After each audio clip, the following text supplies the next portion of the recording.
Ustadz, kan Ya, sebelumnya sempat gimana? sebelumnya kan sempat berkomunikasi nih sama beberapa korban. Kira-kira Ah, kondisinya seperti sekarang ini seperti apa sih, Ustadz? Allah alam ya. Kalau sekarang seperti apa, tapi yang langsung berkomunikasi itu secara face to face itu Habib Hadi. Ya, Habib Hadi.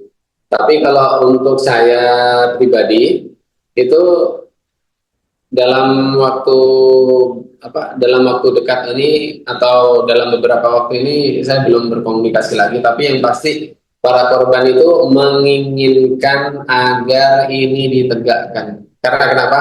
Jangan sampai ada korban-korban selanjutnya. Dan para pelaku yang seperti ini yang baru ketahuan ya. Banyak yang belum ketahuan. Dan itu apa? Itu contoh agar masyarakat kita itu jangan takut agar melaporkan yang hal-hal yang seperti ini ke kepolisian, ke pihak yang berwajib, gitu. Agar jangan terjadi korban-korban yang baru lagi. Apa sejauh Eh, ini ada penambahan korban, Pak Ustadz, dari yang sudah kemarin mungkin melapor di Mabes Polri bersama Habib Mahdi? Halo, gimana Mbak? Apa ada tambahan korban? Karena kan setelah banyak yang melapor, katanya banyak yang speak up ya. Iya, pasti Mbak. Karena kenapa gini loh, para korban itu, dan itu saya yakin itu kan baru yang melapor. Bisa jadi di belakang masih banyak yang belum melapor, tapi dengan viralnya kasus yang seperti ini, ya, yang pelakunya itu Ahmad Al Misri, itu pasti korban-korban yang awalnya takut itu pasti bergerak untuk melapor lagi, ya, untuk melapor lagi. Dan itu belum kasus-kasus yang lain. Tapi untuk jumlah pastinya itu saya kurang tahu. Mungkin Habib Mahdi yang lebih tahu jumlah pasti detailnya berapa orang.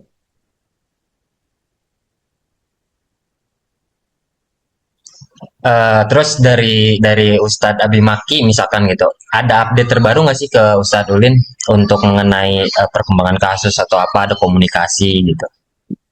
Oh, belum. Ustadz Ulin kan sempat saya bertemu dengan Kohani ya. Gimana?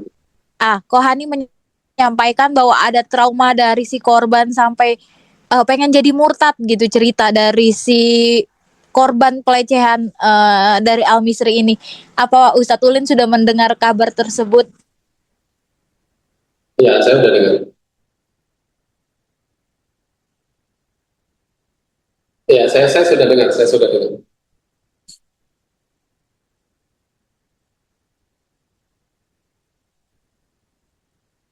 Halo, suara saya terdengar nggak, Mbak? Itu Ustadz, akan menurut Kohani dari korban sampai ada yang ingin murtad. Iya, iya, Udah saya mendengar sudah kabar dengar. itu, Iya, Ustadz? halo, iya, saya sudah dengar, sudah dengar. Tanggapannya Ustadz mengenai yang korban mau murtad gitu, kira-kira gimana tuh Ustadz? Jadi gini, korban-korban yang seperti itu kan kebanyakan mereka itu kan masih muda dan fondasi agama mereka itu masih belum terbangun kuat, atau mereka-mereka itu belum belajar agama yang mendalam, dan mereka itu mendekati Ahmad Al Misri untuk belajar agama.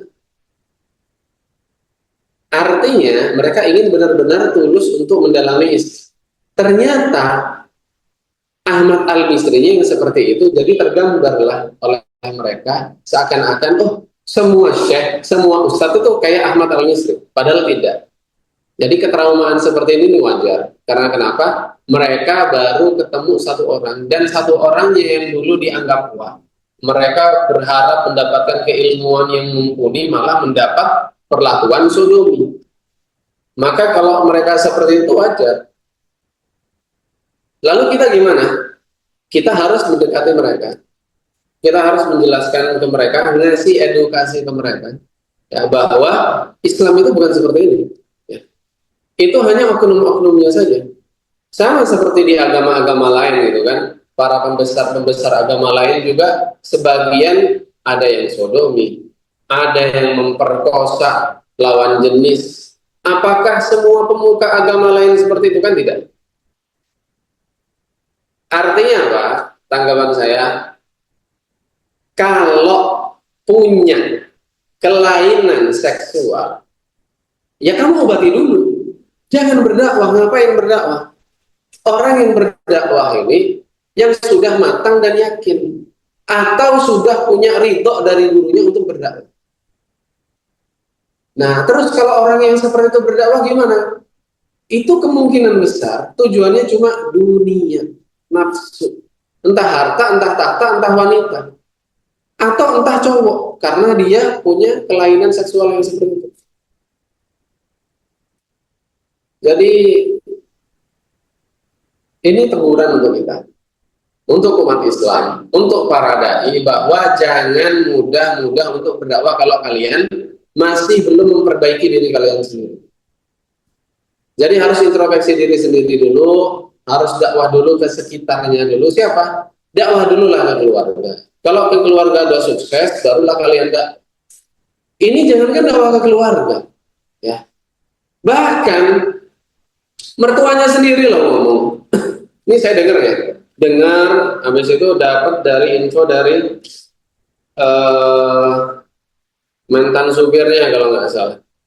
Orang mertuanya sendiri ngomong, dasar lu, homo lu ya, digituin sama mertuanya. Itu apa? Berarti dia itu punya kelainan mental.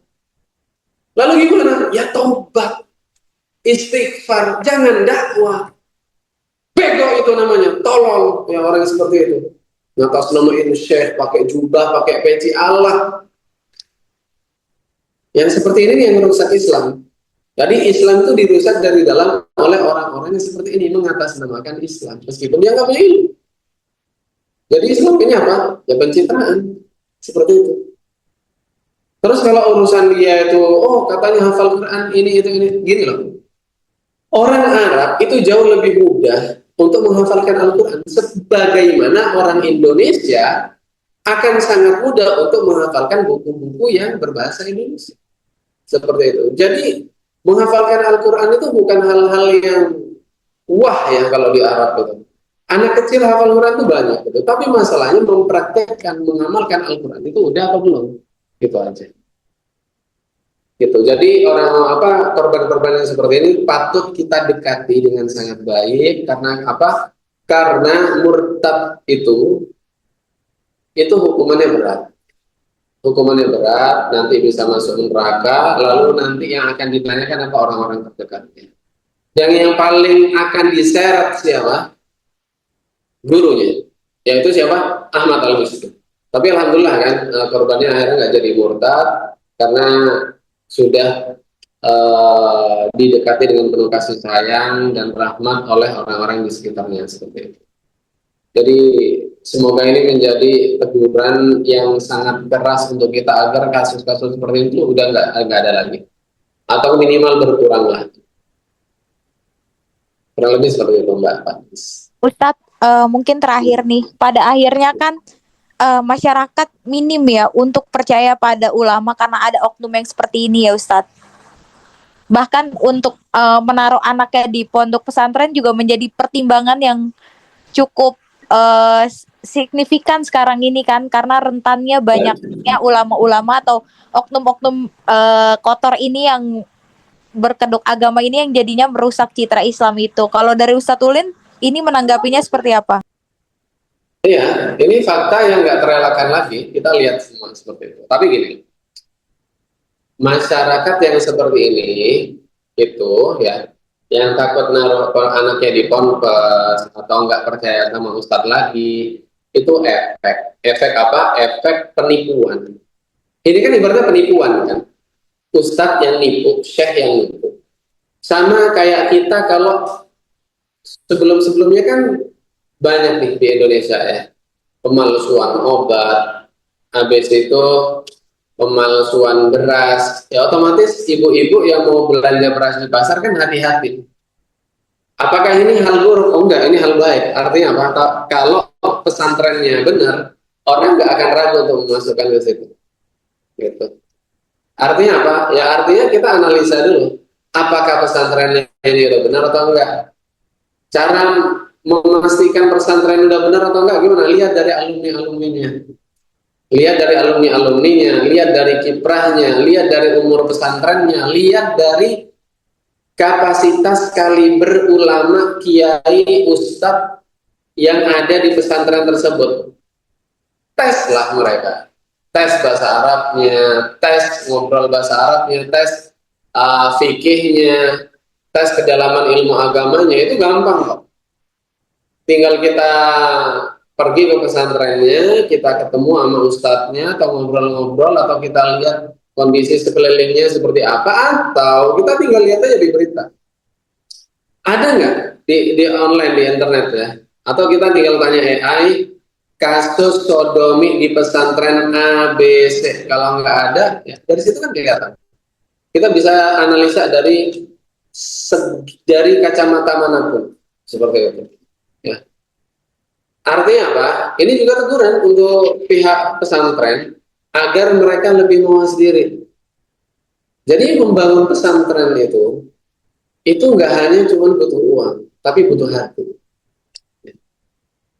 Jadi seharusnya kita itu ya, ustadz, ulama, ya atau siapapun, itu sungguh-sungguh untuk menyebarkan ilmu, bukan untuk membangun pesantren.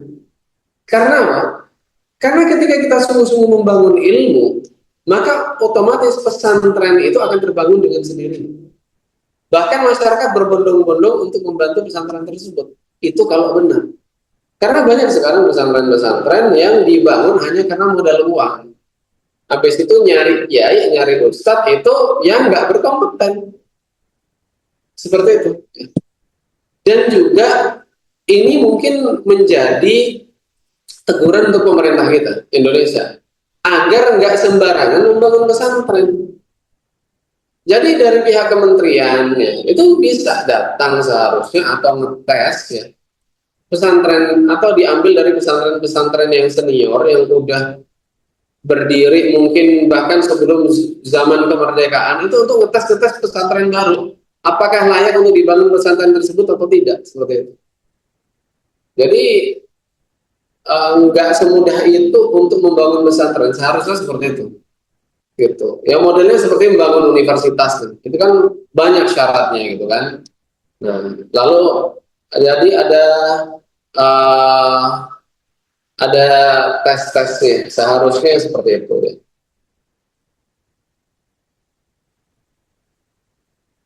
Oke, terakhir Ustadz ada yang mau disampaikan untuk Al-Misri, mungkin kan kita memang sudah menunggu ya kedatangannya di Indonesia. Kita ada Ustadz mau menyampaikan untuk Al-Misri. Al-Misri, udahlah, ente ke Indonesia aja, ngapain ente kabur, woy? Munafik ya. Orang-orang munafik kayak kamu ini ya, paling bagus tinggalnya di penjara. Biar kamu tahu dinginnya penjara itu seperti apa. Habis itu kamu bisa berteman dengan teman-teman di sana. Biar tahu seperti itu. Dan bentar lagi ya, siap-siap akan ada tamu yang menyambut di depan pintu rumah. Dan habis itu kita sambut dia di Indonesia.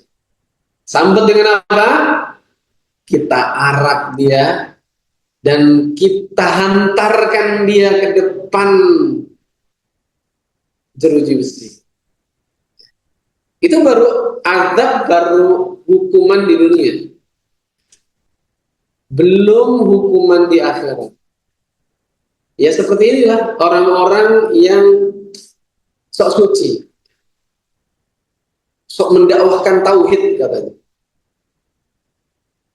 Padahal sudah jelas di surat An-Najm ayat 32 Allah berfirman, "Fala tuzakku anfusakum wa a'lamu bil taqwa."